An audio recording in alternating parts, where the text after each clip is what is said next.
So, you know me, I'm always excited. People are saying, man, you're always full of energy. Today, we hit the grand salami with our guest. I am so fortunate every afternoon to bring you somebody who's going to share something good.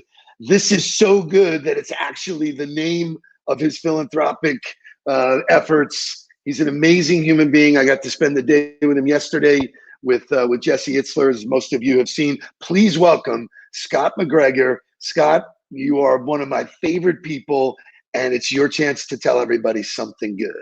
Steve, thank you very much. And the feelings are reciprocated. You're absolutely inspire the heck out of me. So I love the ethos for this show and the concept of something good. So we can get into who had the name first, but I think we can share it. You know, I'm a little bit maybe of a weirdo in that I actually believe adversity is kind of a good thing. So I am super grateful. The good things in my life, whether it's my family, my friends, yourself included, my business, our clients, even the craziness that we're going through right now. I think adversity makes us smarter and it makes us stronger. So I don't wish any of the things that we're going through on anybody, but we are going through them. We can't bury our heads in the sand. And we just have to know that when we get on the other side, we're going to be smarter, we're going to be stronger. So I think we have a ton to be grateful for. Yeah, love the concept of the show, and obviously been a big fan of yours for a long time. Awesome. So I was fortunate enough, obviously, to get introduced to you a couple years back, and you were putting together the what's over your shoulder, the Standing O project, Standing O and Standing O Encore. I am blessed to have been asked to be an author in that. Why don't you share a little bit about that effort? Because to this day, I still go get the book and read my own chapter about what I wrote about my grandfather. So your grandfather, Sid, right? Right, Sid. Sid. I love that. That chapter is phenomenal. So when I started the company, 5.5 was just a huge part of what I and so we created kind of a philanthropic arm of our business that we call Something Good. And I wanted to come up with creative ways because I had to be creative because I didn't have the opportunity as a startup to write huge checks. But I wanted to be a big ring in the ripple. I wanted to make a big impact. So I thought, what do I have as assets? One of the things that I have as assets is friends like you. Who people look up to and admire. So I thought, why don't we get these folks to write a chapter of gratitude for a life lesson that they learned. So the first book, Standing O, we got 52 rock stars, you included, Jesse Itzler included, you name it. Dick Vermeil wrote the foreword, Tiki Barber wrote the cover quote, but we got 52 unbelievable people to write chapters of gratitude. All of the proceeds from that book went to two charities. Our second book, Standing O Encore, we're a big believer. Like if it's not broke, don't fix it. So what is it? Wash, rinse, repeat. We did the same thing. We screwed up on the count. We wound up with 53 authors. Heather Monahan wrote the foreword. Jesse Itzler wrote the cover quote. And same thing, all the proceeds go to charity, in this case, to look for the good project. And then we're actually going to announce in July our third book, which is kind of a little bit of a different spin, but same general theme. For me, I felt so attached to the other authors in there. There were many people I had never met, obviously.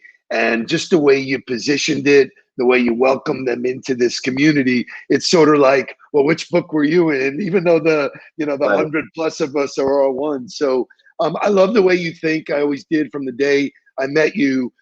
Try something new is your business Can you share with people how you took an industry that was really waiting to be broken and re-energized it and reinvented it? Because I've referred people to you, and I want my audience to know, what you do and how you do it differently. Yeah, no, I appreciate that. So I was an extremely frustrated vice president of sales and marketing for a long period of time, dealing with recruiters, and I really we grew very rapidly, double digits every single year for 17 straight years. So we were always looking for good people, and I was very frustrated that the industry seemed pretty dysfunctional.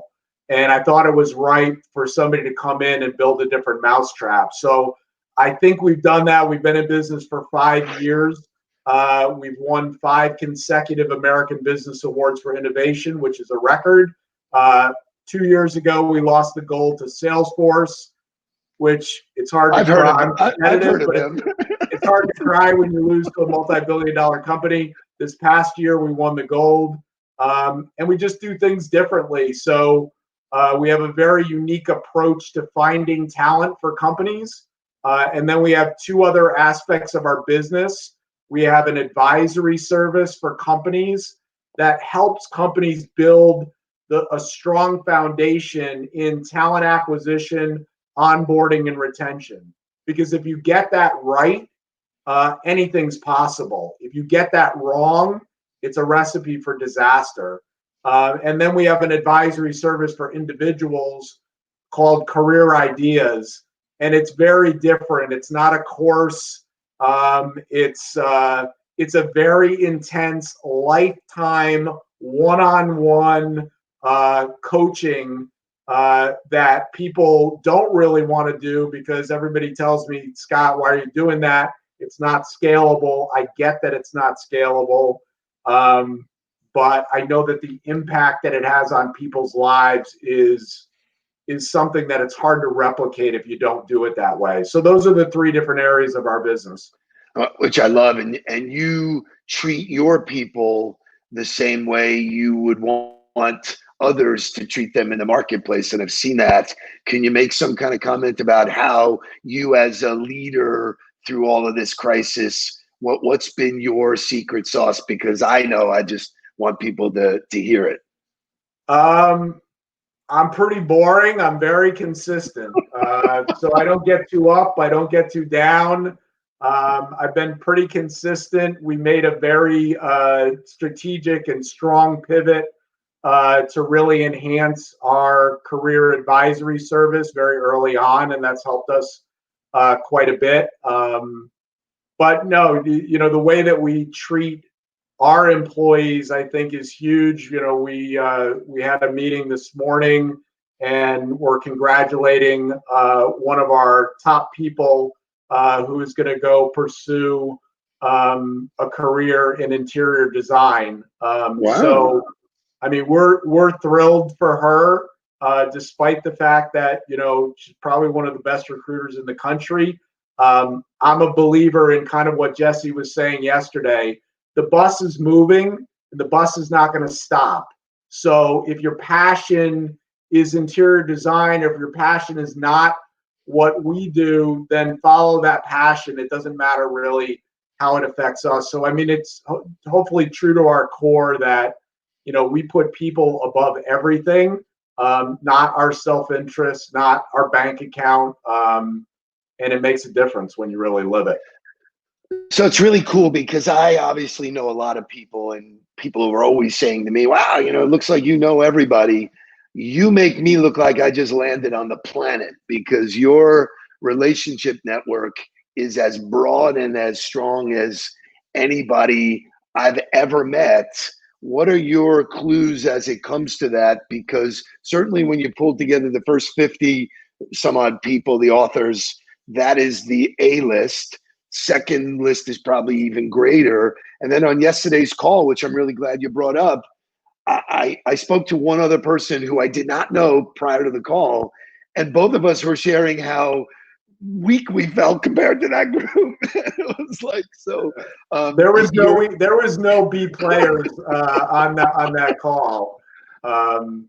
So yeah, no, I mean, I love building real relationships. It's one of the things I admired about you from the beginning. I think if I remember the story correctly, I think we connected on LinkedIn. Correct. And immediately you wanted to jump on the phone. And I think we were on the phone within like 10 minutes. That's exactly right. Because it's taking that, online, offline, and then, got together in New York and got to really know each other. But I'm just a big believer. I only get better by the people that are around me. So whether those are, folks that are in the military, or they're pro athletes, or they're Olympians, or they're New York Times bestsellers, or they're entrepreneurs or CEOs, those are the people I try to surround myself with. But I think one of the secrets, Steve, is I don't go into it for any other reason than to build a relationship and to try to get value. I don't do it from a business perspective. So I don't have an end goal. I just know historically through my life, I've wound up in really good situations, and I kind of scratch my head and go, how the hell did I wind up here? And then I reverse engineer it. And it's always this crazy circuitous route that, hey, I met Steve Nudelberg and Steve introduced me to this person. And, you never know where it's going to take you. It always winds up in a great place.